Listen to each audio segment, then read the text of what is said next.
seja muito bem-vindo, seja muito bem-vinda a mais um episódio do Globo Rural Cast, nessa série especial dos 10 anos do Prêmio Fazenda Sustentável, essa premiação da Globo Rural que reconhece, como o próprio nome já diz, o trabalho das fazendas mais sustentáveis do Brasil, nas propriedades grandes, médias e de pequeno porte, de quaisquer culturas.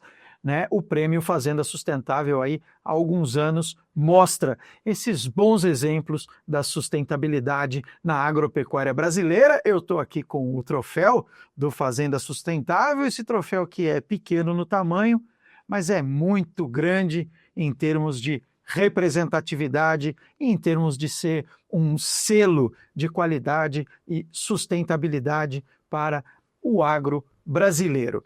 E nesse episódio dessa série do Globo Rural Cast Fazenda Sustentável, nós vamos falar de agricultura regenerativa. Ela mesma. Muita gente, ou talvez quase todo mundo, fala de agricultura regenerativa. O que é isso? Como se dá isso na prática? Como é que isso vira negócio também para as empresas e para as propriedades rurais do país? E para isso eu recebo, para falar sobre esse assunto, dois convidados. Eu recebo aqui o Leandro Gonzaga, gerente de produtos de sustentabilidade da Cargill. Leandro, obrigado, seja bem-vindo ao Globo Ruralcast. Obrigado, Rafael, é um prazer estar aqui. E recebo também o Gilberto Terra, que é cofundador e diretor técnico da CL e também um dos fundadores da FERA, a Frente Empresarial de Regeneração da Agricultura. Gilberto, seja bem-vindo, obrigado. Obrigado, Rafael, uma honra e uma alegria enorme estar aqui. Vamos tentar entender um pouco, então, uma pergunta aqui para os dois, né? Em que ponto que está esse universo e essas questões de agricultura regenerativa nessa agropecuária que a gente vê hoje? O quanto os produtores, as empresas estão já atentas ou estão ficando atentas para a importância da agricultura regenerativa? Aí, quem quiser começar, pode começar. Eu acho que, para começar essa resposta, eu gostaria de dar uma notícia boa para a nossa audiência. Digamos assim, quando a gente pensa em agricultura regenerativa, o Brasil é o Vale do Silício, né? O Brasil está muito à frente nas questões de sustentabilidade, nas questões de boas práticas agrícolas, de um bom manejo. Então, digamos assim, se tem um lugar para qualquer pessoa do mundo aprender sobre regeneração do solo, sobre boas práticas, com certeza o Brasil é o destino dessa pessoa. Então, eu acho que o primeiro ponto que a gente deve chamar seria esse, né? E acho que a agricultura regenerativa, talvez para quem está em casa, ou até mesmo para a gente que é do agro, há 5, 6 anos atrás a gente não ouvia falar muito sobre isso, né? O tema, ele não é novo, é um tema já lá dos anos 80, criado na Europa, só que principalmente o mercado, né, e as empresas, elas viram na agricultura regenerativa em lugar aonde condensa todos os anseios que nós temos quando a gente pensa em cadeia de produção. E acho que a gente pode traduzir a agricultura regenerativa como uma agricultura bem feita, né? Como uma agricultura de boas práticas.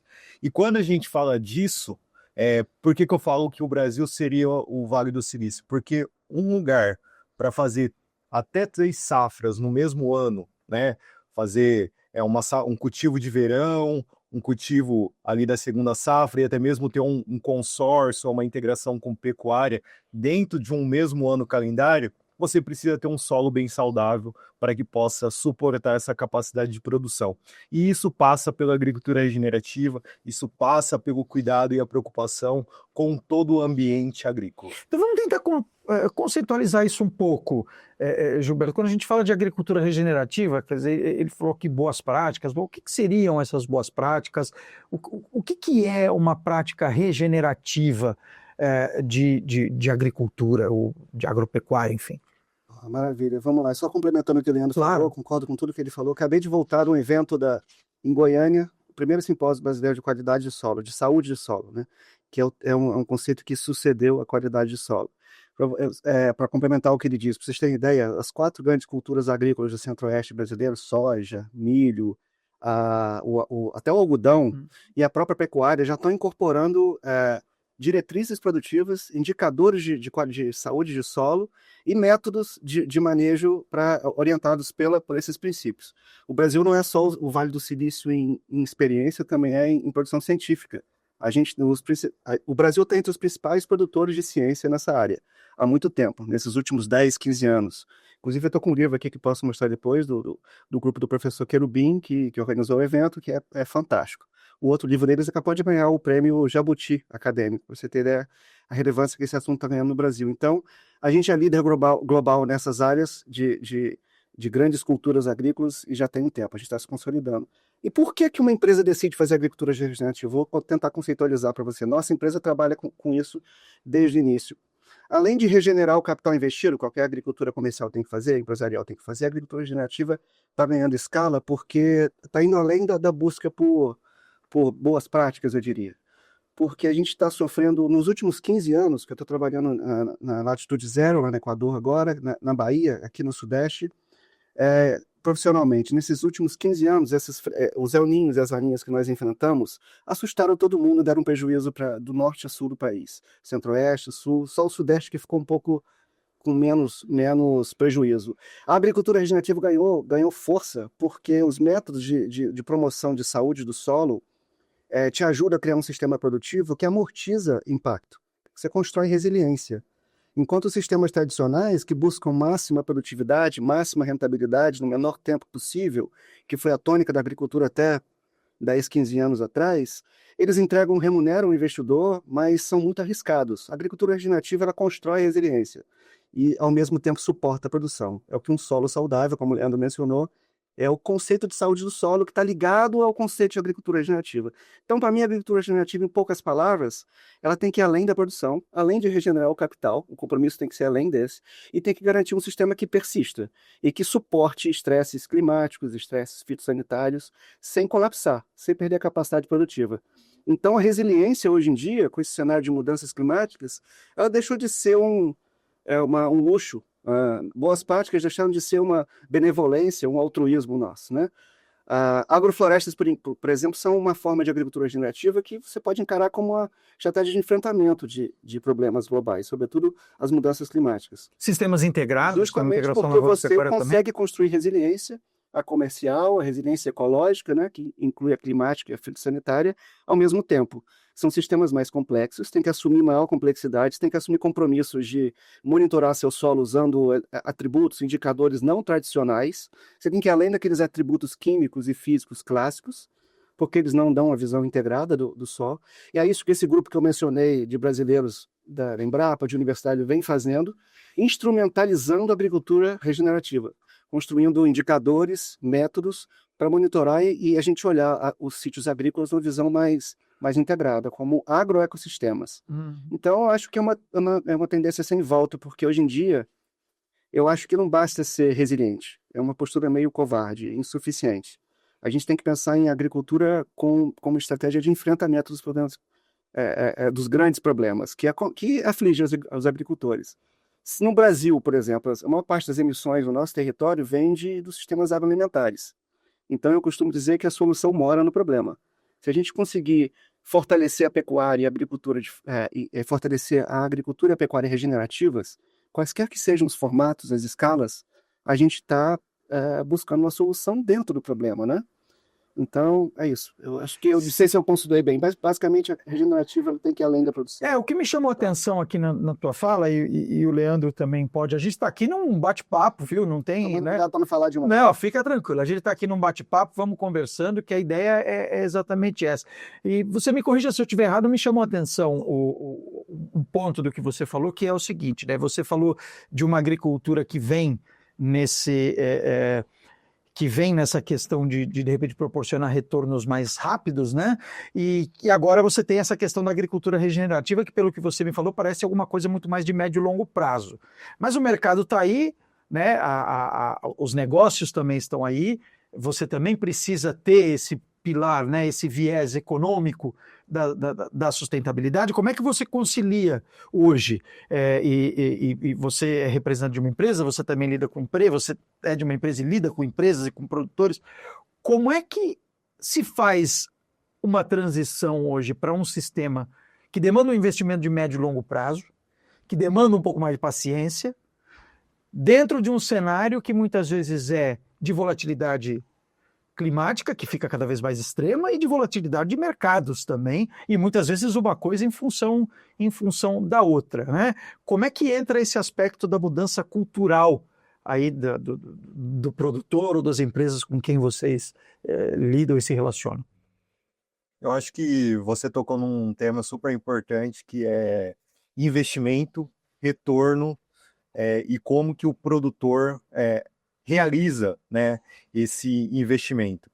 Então, hoje a gente sabe que não só para o agro, mas como todos os setores da economia, a taxa de juros é algo bem sensível. E quando eu digo que o mercado abraçou essa causa da agricultura regenerativa, isso também chegou no mercado de capitais.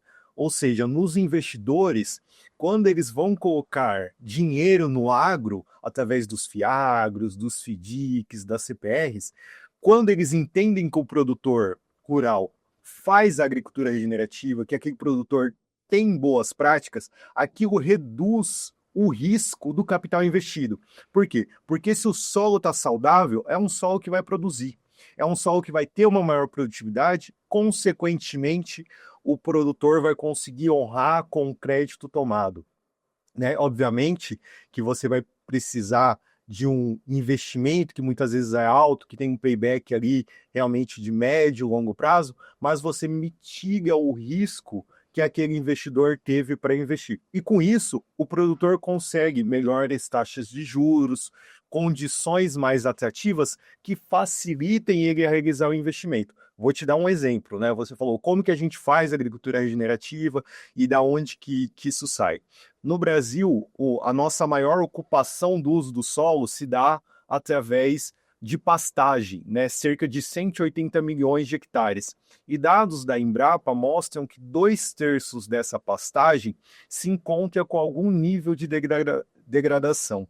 44 milhões de hectares, dentre esses que estão degradados, eles apresentam um potencial para se tornar em agricultura, cultivos de soja, milho, algodão e outros cultivos, né?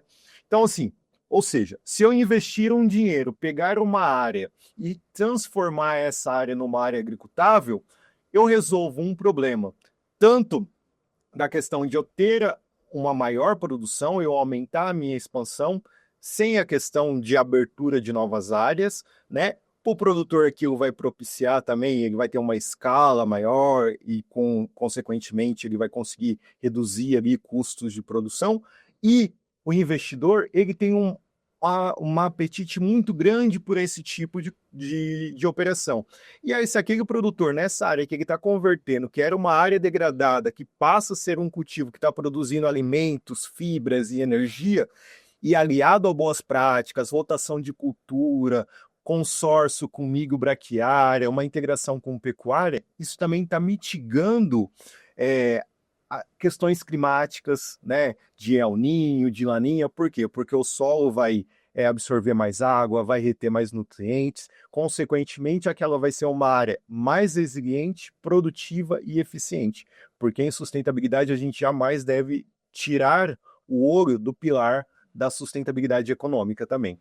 Então, esse é um exemplo bastante forte, né, sobre a agricultura regenerativa, como isso permite para o produtor se beneficiar, porque ele vai conseguir condições diferenciadas, o mercado aprecia isso e no final a gente tem um ciclo altamente virtuoso. Tá, mas e do ponto de vista de uma empresa do tamanho da Cargill, né? O seu cargo é gerente de produtos de sustentabilidade. Quer dizer, do ponto de vista de uma empresa do tamanho da Cargill, qual é a finalidade, qual é o interesse e como se viabiliza também em negócios para a empresa digamos assim, essa colocação no mercado de produtos de sustentabilidade para os seus fornecedores? Perfeito. Acho que voltamos ao tema principal, o pilar econômico, ele é altamente... Porque ao bem e ao cabo, né, a Cargill é uma trading. Isso, né? Ela vive de originar, comercializar, quer dizer, ela tem evidentemente que outros ramos de negócios,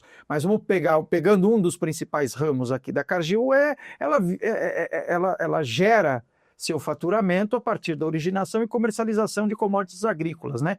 entre outras atividades. Então, a partir do momento que ela também se dispõe a investir capital nisso, quer dizer, como é que isso vira retorno para ela? Como é que esses produtos de sustentabilidade se formam, entram também no balanço da empresa, Perfeito. para além do relatório anual de sustentabilidade? Perfeito, perfeito.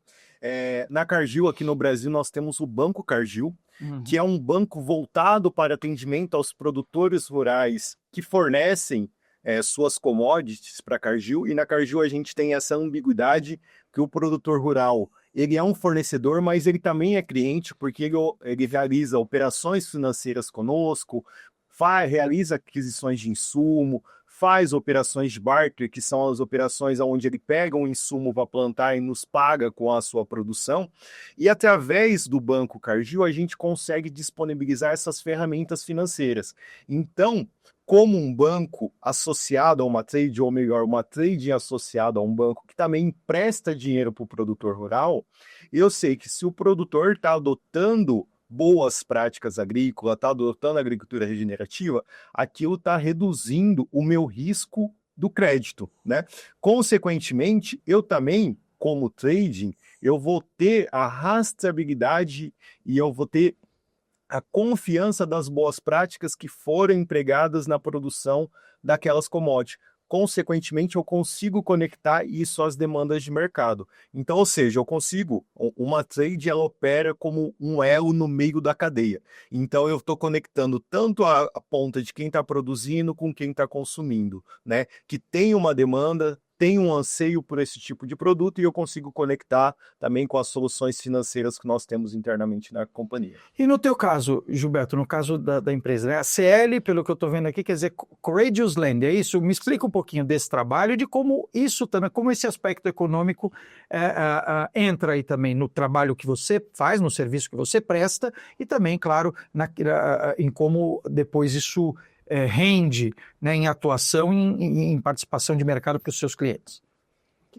Nossa empresa trabalha com produção com agroflorestas, né, com produção em agroflorestas, e tem como compromisso, como missão, encarar as mudanças climáticas, sobretudo o aquecimento global, usando as agroflorestas como estratégia de enfrentamento. A gente produz café, cacau, açaí, diversas madeiras, sobretudo madeiras nativas, e comercializamos o carbono também. Eu brinco com meus sócios, com meus amigos, que o carbono é carbonos, porque ele não é ele que sustenta o negócio, mas se você pode produzir uma madeira e vender a madeira para o Leandro e o carbono para o Rafael, é isso que é possível, né? A gente também faz isso.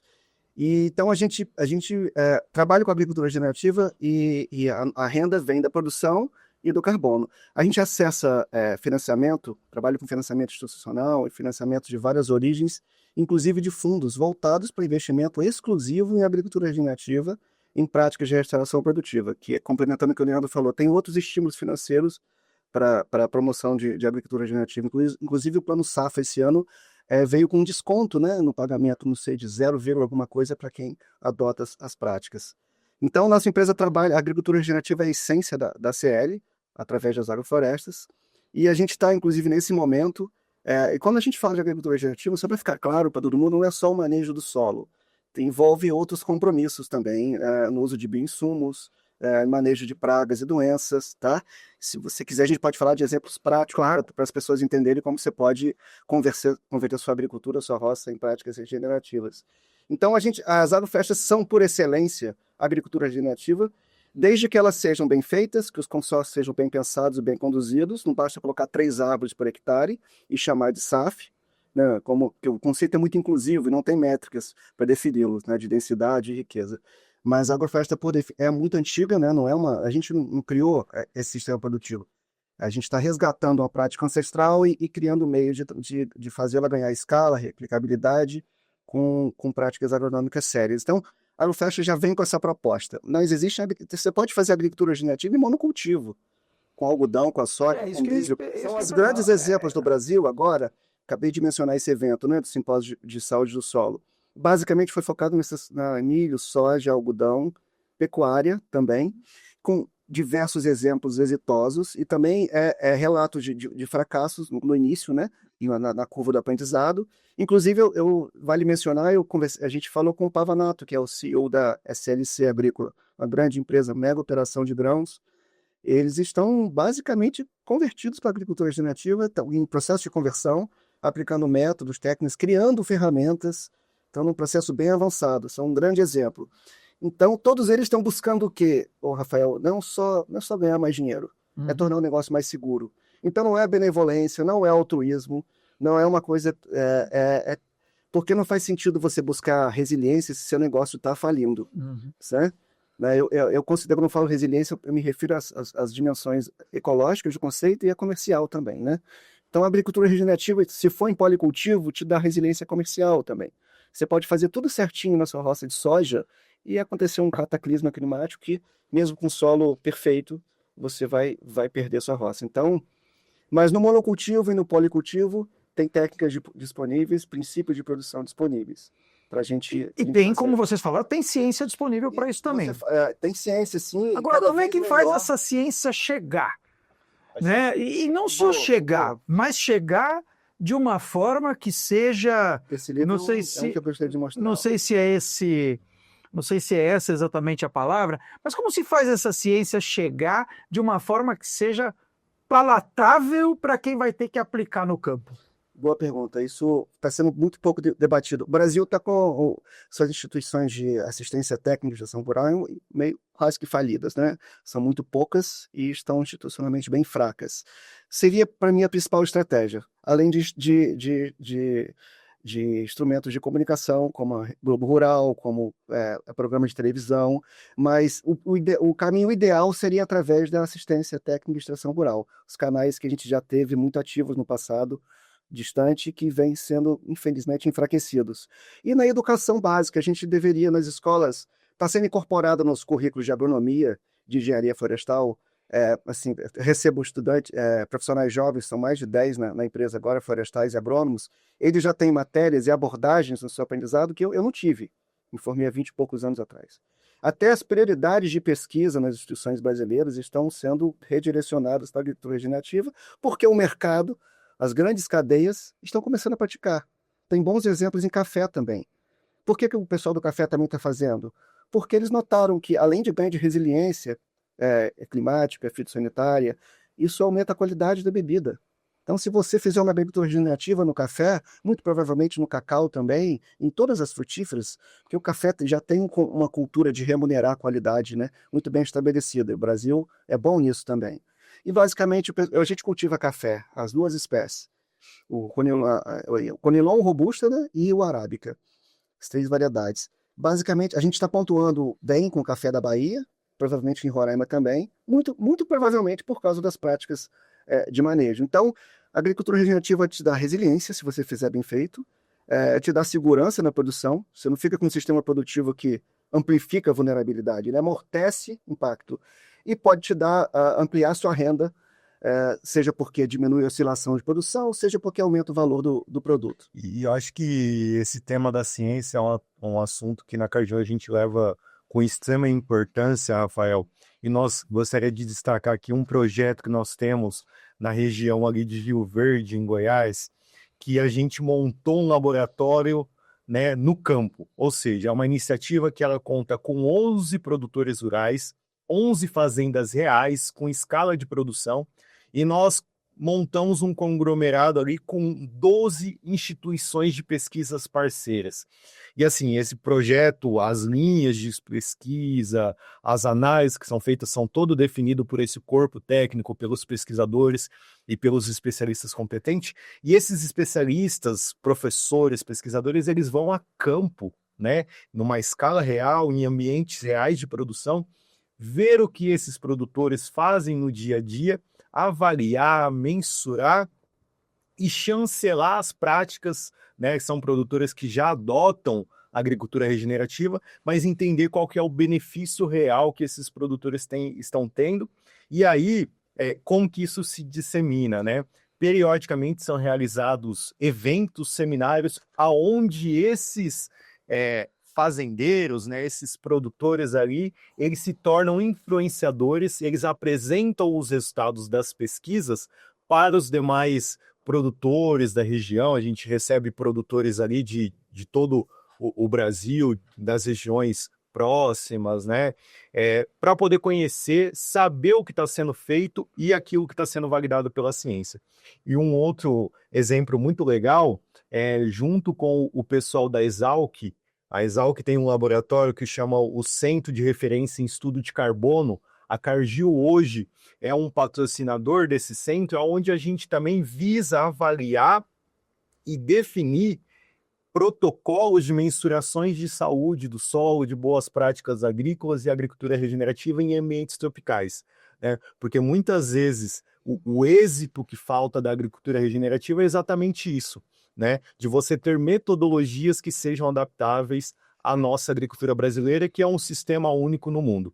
Então, acho que esse assunto de ciência, ele tem que ter isso. Você tem que aproximar o campo da universidade, que a gente tem tantos bons pesquisadores e instituições renomadas, e a gente busca promover esse intercâmbio entre produtores e instituições de pesquisa. Bom, essa estratégia que o Leandro falou, de dias de campo, isso é clássico em Inglaterra, no mundo todo. Na agricultor, você não convence um agricultor a investir, a fazer uma roça da planta A ou B com Excel, mostrando TIR, VPL, payback. Em geral, ele tem que ver. E a cultura agrícola é maior do que a dimensão técnica e científica. A gente tem que sempre lembrar disso, né? É muito mais antiga, muito mais forte, né? Em geral, você está sempre olhando para o seu vizinho, para o fracasso e para os êxitos dos seus vizinhos para poder decidir o que fazer. E a ciência, muitas vezes, ela age nesse papel de consolidar esses saberes. Exatamente. Que muitas vezes são muitas vezes a né? ciência consolida, ou valida, ou detalha inovações que vieram da roça, da agricultura. Isso é muito comum. A própria Embrapa faz isso. Acontece isso na nossa fazenda, aconteceu mais de uma vez. Por isso que é importante ter possibilidade de financiamento de agricultores inovadores, né, que querem fazer algo disruptivo. Falando ainda em comunicação, queria mencionar que a FERA, na Frente Empresarial pela Regeneração da Agricultura, que eu também estou representando aqui, a gente é um dos fundadores, é um movimento fantástico para dar voz, para ampliar e fortalecer a agricultura regenerativa. Uma das estratégias da FERA para fazer isso acontecer é na comunicação. E tem pessoas fantásticas trabalhando nisso, porque se você perguntar para qualquer agricultor aleatoriamente o que é agricultura regenerativa, até para muitos técnicos ele vai ter dificuldade de responder. Então, se você me permitisse, eu queria fazer essa pergunta e eu e o colega aqui tentarmos responder. Claro. Para quem está nos ouvindo, o que você, afinal de contas, um agricultor, qual é o compromisso de regenerar? O que deve ser regenerado na agricultura? Afinal, regenerar o quê? Né?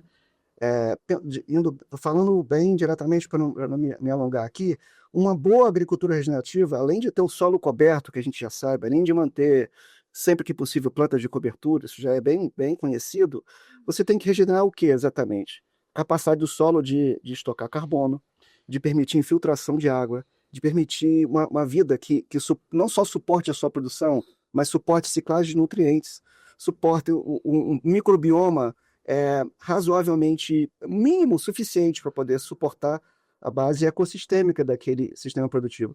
Porque, Rafael, até pouco tempo atrás a gente fazia análise de solo e olhava os teores dos elementos químicos, cálcio, magnésio, enxofre, potássio, acidez do solo, carbono, e fazia análise física de textura e de outros atributos menos relevantes e ficava analisando o solo com esses atributos isolados. A agricultura regenerativa ela já dispõe de indicadores, de ferramentas, para justamente ver se o seu sistema você está construindo uma agricultura que te dá resiliência e segurança, que amortiza esses impactos ou amplifica vulnerabilidades. Então, esses métodos eles veem atividade microbiológica, né, o metabolismo do solo, capacidade de infiltrar do solo, distribuição de carbono no perfil, a natureza desse carbono. Tem até métodos mais avançados de proteômica, de genômica, que poucos fazem hoje na prática. Mas existem até kits de ferramentas já disponíveis no mercado para instrumentalizar esse tipo de análise. Está sendo parametrizado para as principais culturas. Então, se você planta espinafre ou beterraba e quiser indicadores específicos, vai ter uma certa dificuldade. Mas existem indicadores genéricos, mais gerais, e já te ajudam. Então, a gente está, como eu disse no início, instrumentalizando, criando possibilidades de analíticas e de indicadores para ir além do discurso, para ir além do carbono estocado, para ir além do carbono, que o carbono, se você tem planta de cobertura, você pode estocar muito carbono no seu solo, não um carbono homogêneo, vindo de uma espécie só. Se você tem 3, 4, 5, 7 plantas de cobertura, espontâneas ou não, seu solo fica muito melhor. Então, a gente está recuperando, a gente está combatendo a matofobia, que toma conta da cabeça da cultura agrícola global, né?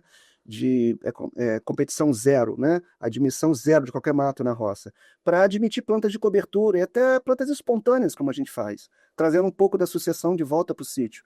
Então, a agricultura regenerativa, em termos bem práticos, ela valoriza a construção de solos saudáveis, solos que suportam a produção e suportam muito mais do que se o agricultor ficar focado só na exportação, ele vai, a cada ciclo produtivo, a gente está cheio de exemplos disso aqui no Vale do Paraíba, do Norte Fluminense, onde eu cresci, a gente exauriu paisagens inteiras com a agricultura convencional, baseado nessa lógica da química de solos, só da reposição do que se exporta, né? Nessa equação incompleta de energia, trabalho, insumo, em alguma terra durante algum tempo, resulta em exportação. A gente tem que a agricultura regenerativa já tem meios práticos para você ver o legado que você deixa como agricultor. Não significa deixar de estar nos mercados, mas estar neles de uma outra forma. É isso que vocês estão dizendo. Exatamente. Com uma outra pegada, tratar a terra, com outro tipo de filosofia que vem por trás desse produto que chega lá no outro mercado. Sim, você quer correr menos riscos. Você quer ter menos medo do próximo El Ninho ou da próxima praga que vai chegar. Vou te dar um exemplo prático aqui na nossa fazenda da Bahia. Há 8 ou 9 anos atrás, a gente tinha plantio de mogno, cacau, jussara e açaí durante um projeto da Embrapa, que já acabou. A gente fez as análises químicas clássicas e viu que as análises químicas, isso aconteceu com várias fazendas no evento de semana passada, relataram a mesma coisa. A gente estava vendo desempenho diferenciado de algumas plantas em talhões, fomos analisar para ver onde estava a diferença no solo, e basicamente, em vários casos, os solos não apresentavam diferenças significativas nos atributos analisados que justificassem aquelas diferenças de tamanho das plantas ou de vigor. E aquilo ficou na nossa cabeça. Aí o colega, o Felipe, fez análises mais robustas com respiração microbiana, encontrou as evidências de que é o perfil biológico do solo. Isso tem quase uma década, tá? Hoje em dia isso já virou, pelo menos 3 ou 4 casos relatados no simpósio, exatamente assim. Fazendas enormes, com monitoramento de solo minucioso, né? Com agricultor de precisão, com desempenho diferenciado em solos aparentemente iguais. Quando for verificar, os perfis biológicos, na verdade ecológicos, dos solos eram diferentes. Era reflexo de uso do solo anterior, da quantidade de carbono, da natureza do carbono que estava estocado. Então, isso acontece com todo agricultor que tem uma fazenda heterogênea, numa mesma cultura implantada nesse cenário homogêneo, enxerga desempenho diferenciado e é muito comum não conseguir explicá-lo. Então hoje a gente está conseguindo explicar, está entendendo essas diferenças, e foi isso que foi o start para muita gente. Poxa, então, se esse solo aqui tem menos cálcio, magnésio, enxofre, está produzindo o mesmo que o outro, a planta está resistindo mais à seca, eu gastei menos adubo, ele tem menos estoque desses nutrientes, eu tenho que reproduzir essa situação no solo de lá, no talhão vizinho. Então, ela foi crescendo assim, com essas evidências de agricultores responsáveis, competentes, que monitoram os seus sítios, e por isso que eu repito, não é benevolência, não é altruísmo, não é basicamente é uma necessidade, ainda mais em termos de clima cambiante, como a gente está encarando, tá? Porque pragas e doenças também vêm como consequência de instabilidade climática, não é só frustração de safra por falta de enchimento de fruta, floração interrompida, né? A gente está vivendo isso no cacau, inclusive. E eu acho que esse ponto da rotação de cultura ele é muito importante, né? Porque volta, Rafael, no assunto que você falou. Da onde que vem o pilar financeiro da sustentabilidade econômica disso, né? Na agricultura regenerativa, um dos pilares é a rotação de cultura. Ou seja, você sair daquele trivial que é a soja, milho, ou talvez somente um cultivo de cacau, somente um cultivo de café, ou somente uma pecuária extensiva, e você ter uma diversificação desse sistema. E a gente tem visto que isso também é muito benéfico do ponto de vista financeiro. A gente vê hoje, por exemplo, em muitas regiões do Mato Grosso, o produtor apostando em culturas alternativas na segunda safra, como gergelim, como canola, como sorgo, como minueto.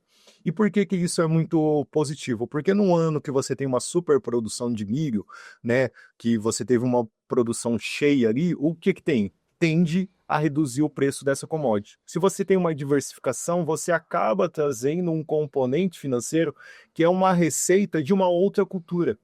E não somente a receita financeira, como também o benefício agronômico disso, porque você acaba quebrando o ciclo de pragas e doença, você tem uma maior reciclagem de nutrientes, você tem supressão de nematóides, né? Então, esse ponto da diversificação, né? A agricultura é um ambiente tão heterogêneo e quando você é igual a nossa alimentação, né? O nosso prato, quanto mais colorido, né, para os nutricionistas os deixam mais orgulhosos, na agricultura também é a mesma coisa. Quanto maior diversificação a gente tem dentro do mesmo ambiente, isso promove benefícios agronômicos, mas promove benefícios financeiros também.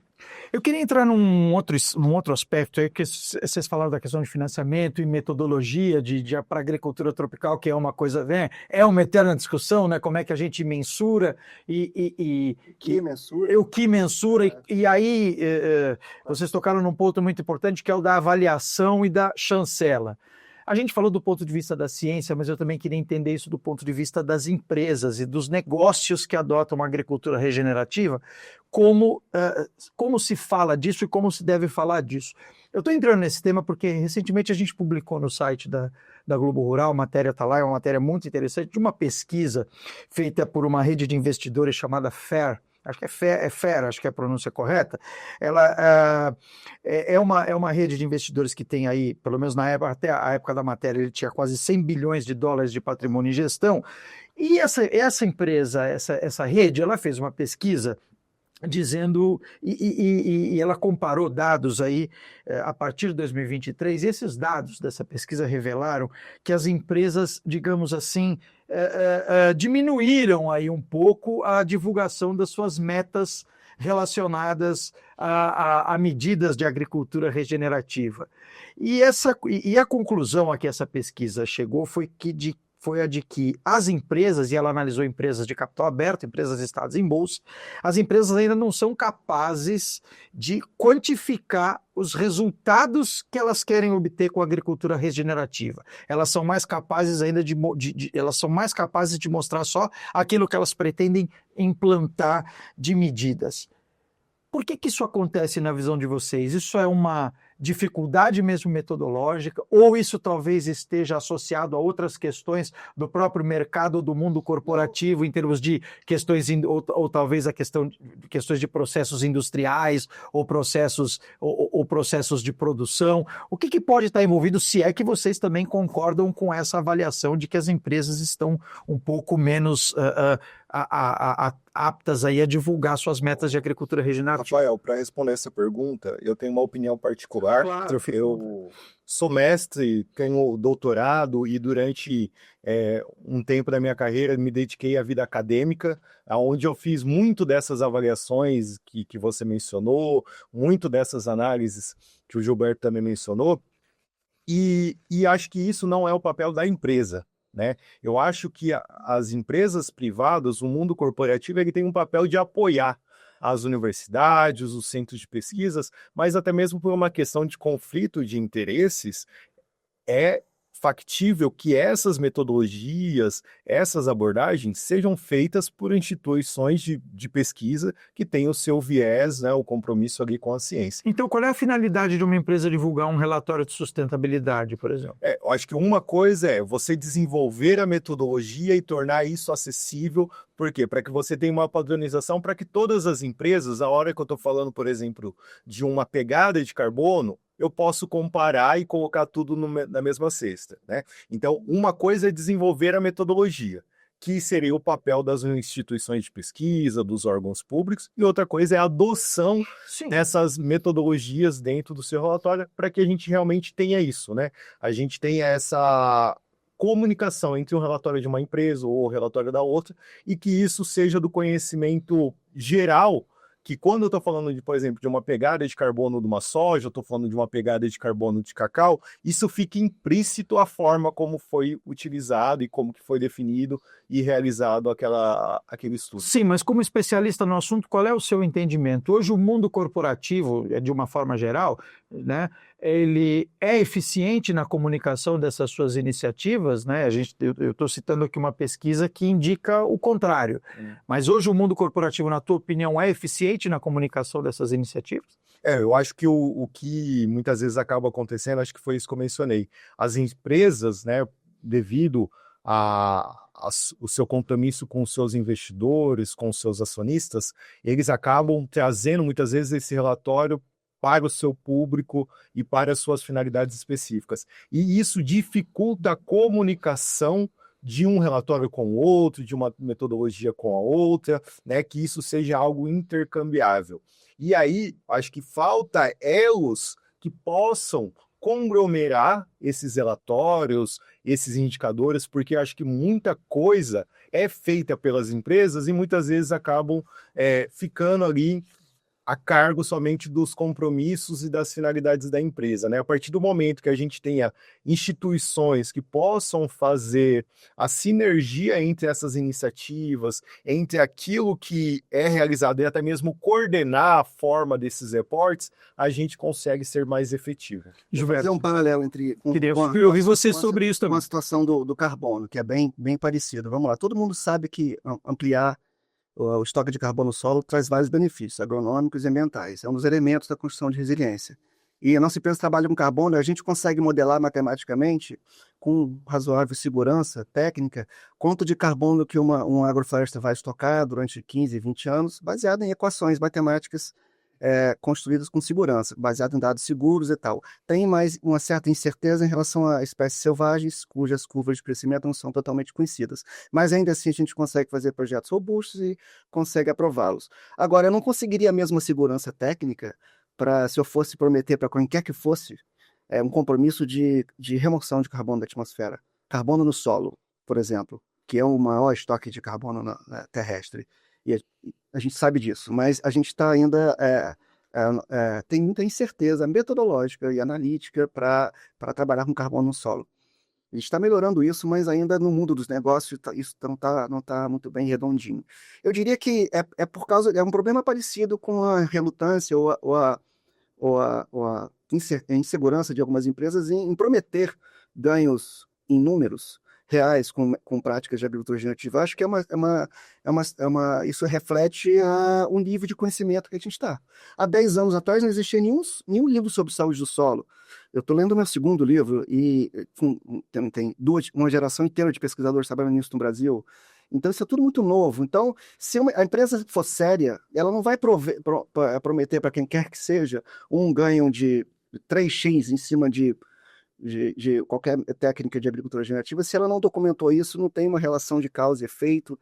A gente está trabalhando essas práticas para construir resiliência e fazer uma agricultura mais segura, com mitigação, com redução de custos e mais segurança. Eu diria que o ganho em produtividade, ele tem que ser um objetivo, ele não pode ser o primeiro. Porque você não consegue, no primeiro momento, os dois objetivos simultâneos. Você até passa por um período de transição na sua agricultura de soja, por alguns anos, até seu solo ficar com a condição de saúde mínima. Isso pode te tomar 3, 4, 5 anos. Você pode até ter perda de produtividade por alguns anos. Foi o que a gente viu em vários exemplos nos Estados Unidos e no Brasil, na semana passada, inclusive. Mas todo mundo que relatou isso mostra um cenário mais seguro. Plantas com menos estresse hídrico, plantas menos vulneráveis a pragas e doenças. Se você já tem isso, mesmo que você não tenha ganho em produtividade, você já... Não. Só que é difícil mensurar, Rafael, e estabelecer compromissos com números seguros ainda. Isso impede que as empresas avancem, Sim. que a ciência avance. Tem muita empresa que faz P&D sério também. A gente teve parceria com a Embrapa durante 4 anos, teve doutorado, mestrado lá em casa, publicamos artigos mostrando isso, melhorias nos atributos de solo com práticas regenerativas. É possível o agricultor fazer, desde que pouquíssimos têm essa condição. Mas eu acho que a gente não tem que reduzir o crédito dessas empresas. Não, de modo nenhum. Não, eu sei que não, mas eu não assumiria um compromisso de reportar para você, olha, se eu aumentar a população da bactéria A, B ou C, ou do fungo A, B ou C no meu solo, aumentar tanto de carbono, eu vou ter 13% em ganho de produtividade do café. Não temos segurança para garantir isso ainda, mas eu posso te garantir o seguinte, se eu fizer isso, essas técnicas que eu estou falando, a gente vai ganhar resiliência, aumentar carbono no solo, aumentar a infiltração, e muito provavelmente a gente vai produzir mais. Esse muito provavelmente é porque, para você encarar qualquer inovação, esse é um ônus da inovação, é incerteza, né? A gente já estava muito mais incerto há 10 anos atrás. Não, eu entendo o que você está falando, e claro, não é uma questão circunstancial. Eu digo assim, não é uma questão de mérito ou demérito, né? O que eu digo é o seguinte, hoje a gente vê as empresas, de uma forma geral, elas assumem os seus compromissos, elas publicam os seus compromissos, publicam lá os seus relatórios anuais de sustentabilidade. Quer dizer, a minha pergunta é nesse sentido, é de como as empresas estão comunicando isso ou querem comunicar isso para o mercado e para a sociedade de uma forma geral, porque isso não é uma exigência, é o que você falou, não é uma benevolência, não é, mas também não deixa de ser uma exigência do mercado e da sociedade como um todo. Então a minha pergunta é nesse sentido, quer dizer, não é nenhuma questão de juízo de valor, mas do ponto de vista prático. A partir do momento que a empresa assume esses compromissos e ela comunica esses compromissos com as pessoas e com a sociedade com a qual ela relaciona, essa comunicação hoje ela é eficiente, e como ela pode se tornar mais eficiente? Com dados, com os resultados, com os números que estão chegando. Eu acho que a gente tem que comunicar, estamos no caminho, estamos progredindo, e com sinceridade, mostrando, relatando o fracasso também, muito importante. A cultura agrícola é feita disso, né, de relatos de fracasso. Eu acho que dentro da Cargill a gente tem algumas iniciativas que ilustram bem isso, esse tema que você mencionou. Uma delas é a parceria com o C-Carbon, né, que é o Centro de Pesquisa em Referência em Carbono em Ambientes Tropicais, que eles, né, como pesquisadores, como conhecedores do assunto, se propõem a testar e a validar essas metodologias, né, porque eu acho que é uma dificuldade não somente do mundo empresarial, é uma dificuldade do setor como um todo, quando a gente fala em Brasil, de medir, mensurar e avaliar esses indicadores, esses resultados sobre avanços de agricultura regenerativa, benefícios em saúde do solo.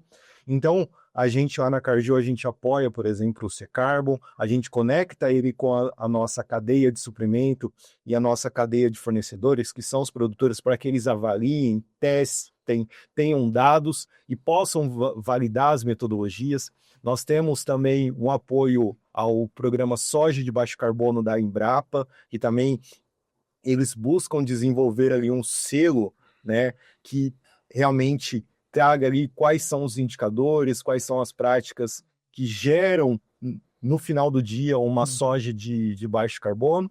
E o que eu mencionei já, que é o Regenera Cerrado, que é uma outra vertente de pesquisa ali, também com mais de 12 instituições de pesquisas, que visam no final do dia fazer isso, que é validar, desenvolver metodologias que sejam críveis para o nosso ambiente tropical. Tá certo. Leandro, obrigado a você. Gilberto, obrigado também pela presença. A gente tem papo aqui para muitos episódios, mas infelizmente o nosso tempo é limitado. Eu agradeço aqui a vocês e pela participação aqui no Globo Rural Cast. Maravilha. Obrigado. E a gente fica por aqui em mais esse episódio do Globo Rural Cast especial Fazenda Sustentável. Quero lembrar você que esse e todos os outros episódios estão lá no nosso canal no YouTube, no nosso perfil no Spotify, no nosso site e também nas nossas redes sociais. Assista, curta, compartilhe, sugira algum tema que você quer ver discutido aqui em algum episódio do Globo Rural Cast. Eu vou ficando por aqui. Até o próximo episódio.